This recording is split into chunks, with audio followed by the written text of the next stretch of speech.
오늘은 239쪽입니다. 239쪽. 신중성과 조심성. 오늘 말씀 읽기 전에 광고를 드릴 텐데요. 4월 11일, 이번 돌아오는 안식일에 도마동 교회에서 평시력 선교 대회가 있습니다. 파키스탄과 또, 어, 캄보디아죠. 캄보디아와 대만에서 선교 사역을 하고 계시는 우리 분들이 오셔서 귀한 간증의 말씀들을 주실 겁니다. 혹시 가까운 거리에 계신 분들은 도마동 교회 오후 3시 이번 안식일이죠. 평시럽 선교대회에 참여하시면 매우 유익할 것 같고요. 4월 18일에는 산림동산교회에서 또 선교 강습회가 있습니다. 바이블 가이드 선교 강습회. 혹시 또 가까운 거리 계신 분들 오후 3시에 4월 18일 오후 3시에 참여하시면은 또 큰 도움을 얻으실 겁니다. 네, 오늘은 239쪽 신중성과 조심성. 개인 전도에 필요한 기술들을 계속해서 저에게 알려주고 계시는데요. 느헤미야 선지자에 관한 이야기를 통해서 우리가 전도인으로서 또 개인 전도를 할 때 신중성과 조심성이 얼마나 필요한지에 대해서 교훈을 주고 계십니다. 239쪽 읽겠습니다. 신중성과 조심성. 느헤미야 선지자가 하나님의 도움을 간청했을 때에 그는 예루살렘을 회복하는 그의 목적을 성취시키는 데 있어서 이제는 그가 염려나 책임이 없다고 생각하고 팔짱이나 끼고 앉아 있었던 것이 아니다. 오히려 그는 경탄할 만한 신중함과 조심성을 가지고 그 사업이 성공하는 데 필요한 모든 준비하는 일을 계속하였다. 느헤미야의 동작 하나하나마다 대단한 조심성이 있다. 네, 우리가 좀 사입이라고 부르는 여러 종교 단체들이 굉장히 지금 개신교가 소강 상태에 있는 반면에 사이비 신흥 종교들이 에, 급속도로 확산이 되고 또 그 숫자적으로 치고 올라오고 있습니다. 근데 이 신천지나 다른 그 사교 단체들은 치밀한 전략과 그래서 모략전도라고 하죠. 거의 속임수를 넘어서 사기와 가까운 그런 방법들을 사용을 하는데 치밀한 전략과 또 신중성을 가지고 그들이 포교 활동을 하고 있어요. 오늘 우리에게 주어진 이 말씀, 그리스도인 성교봉사에 있는 이 말씀, 신중성과 조심성에 관한 내용들은 그냥 우리가 지나쳐서는 안 되고 좀 주의 깊게 행간에 숨은 뜻들, 의미들을 우리가 살펴보면서 이 말씀들을 우리가 마음 가운데 좀 담아둬야 될 필요가 있습니다. 여기 신중성과 조심성에 관한 이야기를 하면서 느헤미야의 그 사례를 들어주셨어요. 선지자 느헤미야. 니에미아가 어떤 선지자입니까?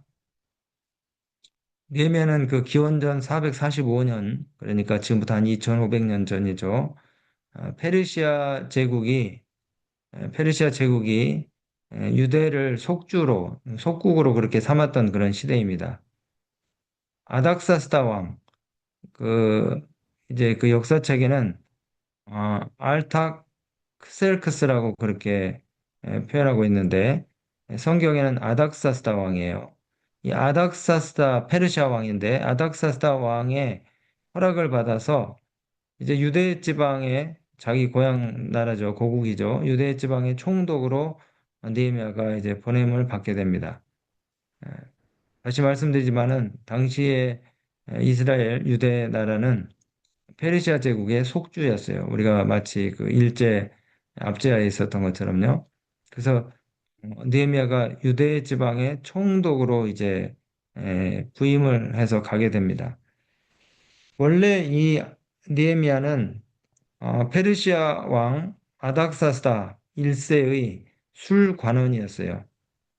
술관원이라고 그러면은 고대 제국에서는 그냥 단순히 술을 따르는 하인이 아니라 왕의 생명과 권력을 지키는 굉장히 왕의 신임을 받는 고위 관료였습니다. 어쩌면은 당시에 그 제국의 이삼인자의 지위에 높은 자리에 있는 사람이었어요. 고대에는 이 왕들이 독살의 위험들을 피하기 위해서 왕의 음식과 또 음료를 먼저 맛보고 왕의 안전을 보장하는 것 같은 역할을 하는 술 맡은 관원장과 또 떡 맡은 관원들을 두었습니다. 그래서 이제 왕의 생명을 보장하는 그와 같은 중요한 역할을 했기 때문에 이 느헤미야와 같은 사람들은 그 술 맡은 관원이었는데 굉장한 정치적 영향력과 권위를 가졌던 것이 분명해요.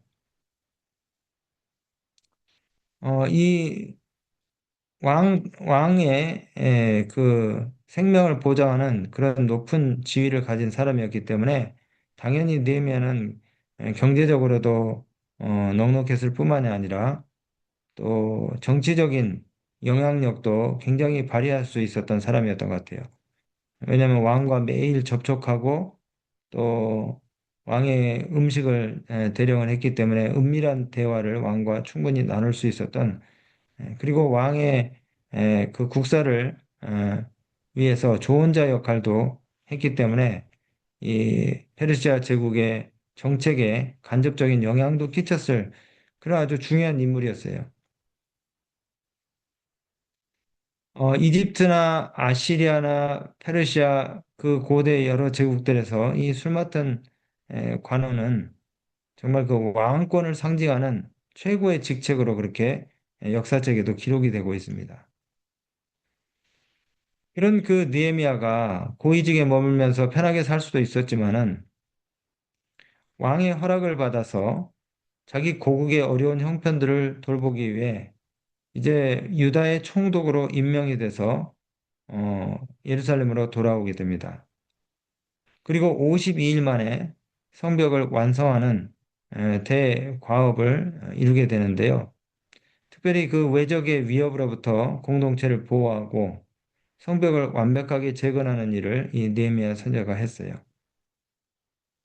단순히 그 성벽을 건축하는 재건하는 일만 한 것이 아니고 이 유대의 정말 혼란했던 정치와 경제와 종교적인 모든 그 필요한 개혁들을 역시 이뤄낸 훌륭한 지도자였습니다. 느헤미야는 부채 면제를 통해서 경제적인 불평등을 해소하고 또 당시에 그 귀족과 지도층의 고리대금 행위가 현만했었는데 그 고리대금 행위를 책망하면서 규제하고 또 성벽을 완공한 후에 체제를 정비한 후에 인구조사를 실시하고 특별히 신앙적인 부분에 있어서는 율법책을 낭독하는 그런 운동들을 일으켜서 백성들의 신앙을 회복하고 안식일 준수를 강화하고 또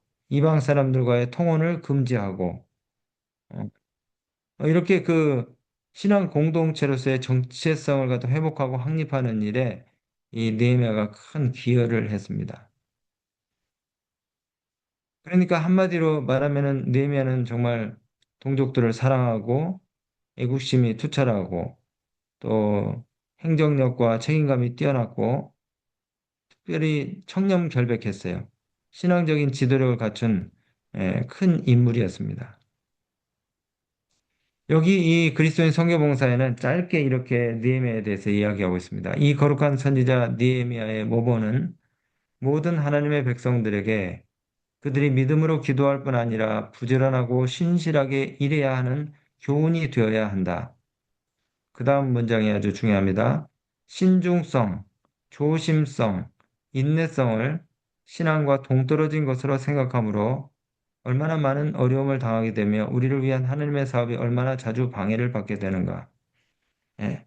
뭐 믿음만 있으면 되지, 신앙만 있으면 되지 이렇게 하면서 우리가 우리 인간이 해야 될 몫을 우리가 소홀히 할 경향이 있어요. 근데 우리가 어떤 일을 하든지 신중하게 조심성 있게 하는 것이 굉장히 필요한데 이 느헤미야를 통해서 배우게 되는 것은 바로 이 신중성과 조심성입니다. 이것을 우리가 신중성과 조심성을 소홀히 하고 우습게 생각함으로 인해서 우리의 사업에 자주 방해를 받게 된다고 이렇게 말씀하고 계셔요. 신중성, 조심성이 없는 것, 이것은 큰 잘못이다. 하나님의 유능한 일꾼이 되기 위해서 모든 능력을 개발시키고 활용하는 것은 우리의 의무이다. 그래서 우리가 이 전도인으로서 우리 자신들을 이런 덕목들을 갖추기 위해 구비하다 보면은 세상 사업에도 우리가 칭찬받는 성공적인 일꾼이 될 수가 있습니다. 깊은 고려와 신중한 계획은 느헤미야 당시와 마찬가지로 오늘날 거룩한 사업을 성공시키는 데 있어서도 반드시 필요한 것이다. 느헤미야가 그 성벽을 재건할 때 보여준 신중성과 조심성은 우리가 개인 전도하는 데 있어서 많은 그 인사이트, 그 교훈을 줍니다. 느헤미야는 자신의 그 귀환을 이 페르시아에서 이제 예루살렘 성벽 재건하기 위해서 총독으로 부임해 올 때에 자신의 귀환을 크게 알리지 않았어요. 또 사람들의 대대적인 환영을 받으려고 하지도 않고 퍼레이드를 하는 것이 아닙니다. 오히려 이 그 느헤미야서 읽어보면은 느헤미야가 방해 세력의 반대를 받지 않기 위해서 왜냐하면은 본국의 백성들은 환영을 하지만은 유대 주변에 유대 나라 이스라엘 주변에 있던 이방인들은 이 예루살렘 성벽 건축을 굉장히 반대했어요. 어떻게 해서든지 방해하려고 했습니다.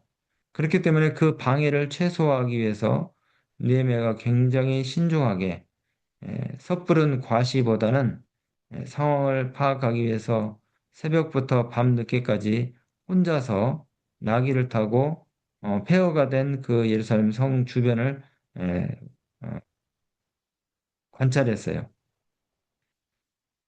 어, 이 느헤미야가 귀환할 때에 총독으로 올 때에 그 주변에 있는 이방 민족들, 특별히 이 사마리아의 총독 산발랏, 암몬 사람 도비아, 또 아라비아 사람 게셈, 아스돗 사람, 암몬 사람 이런 연합 세력들이 어떻게 해서든지 이 유대 이스라엘 백성들이 성벽을 재건하는 일을 못하게 방해하려고 했어요. 느헤미야의 그 귀환의 의도와 목적들을 갖다가 무산시키기 위해서 아주 준비를 하고 있었습니다. 그렇기 때문에 느헤미야는 에, 정말 그 페르시아 제국의 이삼인자의 높은 지위를 가졌음에도 불구하고 본국으로 귀환할 때는 매우 조용히 신중하게 자신의 나라로 돌아오게 된 것이죠. 우리가 전도할 때에도 먼저 그 상대방의 마음 상태와 또 처지, 형편을 잘 살피는 것이 필요합니다. 느헤미야의 신중성을 우리가 배우라고 이렇게 말씀하고 계시는데 우리가 그 개인 전도를 할 때에 내 얘기만 생각 없이 무작정 막 말하기보다는 조용히 상대의 이야기를 들으면서 관찰하고 또 어떤 방식의 접근이 이 사람에게 가장 필요한지 분별하는 그런 태도가 우리에게 필요합니다. 무슨 일을 하는 무슨 일을 우리가 하든지 그 잘 되는 것만 우리가 생각해서는 안 되고 마찰 개수, 저항, 방해를 최소화하는 지혜가 우리에게 필요하거든요. 이런 부분에 있어서 신중성, 어, 그리고 주도 면밀함, 이게 우리에게 필요하다는 것입니다. 방해를 최소화하는 지혜. 느헤미야가 도비아와 산발랏 그리고 또 게셈 사람, 아라비아 사람 게셈 이런 그 방해자들을 의식하면서 조용히 움직였던 것처럼 우리가 개인 전도에 있어서도 불필요한 논쟁이나 반감을 일으키지 않도록 지혜롭게 우리의 말과 태도를 조절하는 지혜가 있어야 되는 것이죠. 그리고 우리가 전도할 때는요, 겸손함이 굉장히 필요합니다. 좀 전에도 말씀드린 것처럼 느헤미야가 자신의 귀환을 떠들썩하게 알리지 않았던 것처럼 우리가 전도할 때에도 내가 옳다는 그런 자세보다 우리가 예전에 우리 그 선조들이 조금 어, 맞지 않았던 부분들이 우리가 성경적으로 명확한 근거가 있다 할지라도 내가 옳다는 식으로 주장하면서 상대방의 어떤 자존심을 갖다가 그 무참히 짓밟는 그런 태도나 논리가 지향이 돼야 된다는 것이죠. 겸손하게 상대방의 입장을 우리가 인정하고 또 상대방을 존중해주는 그런 태도가 전도인에게 필요하다는 것입니다. 그래야지 에, 이 전도를 받는 상대가 스스로 복음의 필요를 느끼게 되는 것이죠. 그렇게 그 스스로 복음의 필요를 느끼도록 돕는 것이 더 효과적이라는 것입니다. 그래서 우리가 이렇게 그 느헤미야의 신중함, 조심성 이런 것들을 우리가 체화하기 위해서는 어, 그 의식적으로 갖추기 위해서는 기도가 굉장히 필요합니다. 기도와 준비가 굉장히 필요해요.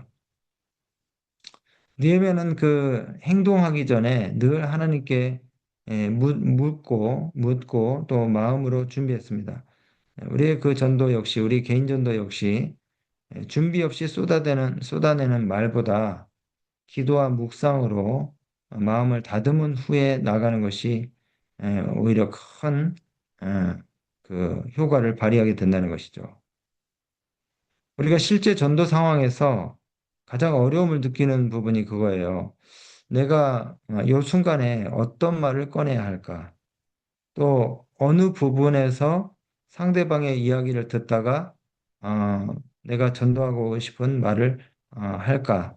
어, 이런 그 분위기나 상황에 맞게 우리가 적절한 표현과 또 말을 하는 것이 굉장히 중요한데 이 부분에 있어서 우리에게 신중성과 조심성이 필요하다는 것이죠.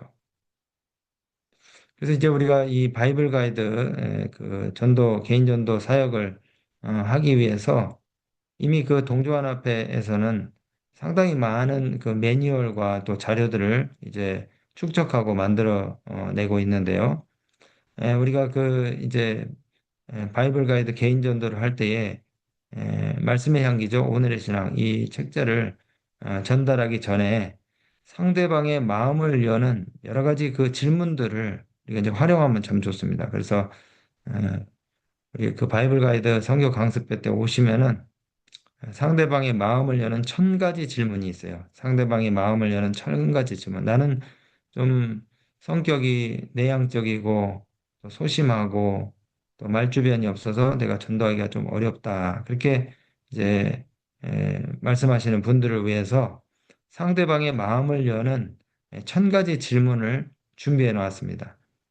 그 질문들 몇 가지를 우리가 생각하고 가가지고 그 사람들에게 질문을 툭툭 던지면서 상대방으로 하여금 말을 유도하고 말할 수 있도록 유도를 하고 이렇게 해서 자기의 마음을 쏟아내는 그 일들이 이루어지면은 우리가 이제 말씀의 향기를 또 권유할 수 있는 그런 기회들을 얻게 되는 것입니다. 어쨌든 오늘 아침에 우리가 느헤미야가 가졌던 신중함 그리고 조심성 이런 것들을 우리가 우리의 삶과 또 개인 전도하는 데 있어서 활용함으로 인해서 여러분들이 큰 보람과 또 성과들을 하나님의 능력으로 얻게 되시기를 간절히 바랍니다. 하나님 아버지, 오늘 또 우리를 유능한 주의 일꾼이 되게 하시기 위해서 우리의 능력들을 개발시킬 수 있는 좋은 덕목들을 가르쳐 주셔서 감사합니다. 우리가 좀 더 신중하고 조심성 있고 또 인내심 있는 그리스도인이 되게 하여 주시고 또 전도인이 되게 해 주셔서 주께서 우리에게 맡기신 사업들을 우리가 기쁨으로 지혜롭게 잘 감당할 수 있게 도와주시옵소서. 오늘 하루도 우리의 삶 속에 주의 놀라우신 은혜와 능력과 또 축복들을 경험할 수 있도록 성령으로 우리와 함께 해주시길 간절히 바라며 예수 그리스도 이름을 의지하여 기도드리옵나이다. 아멘. 감사합니다.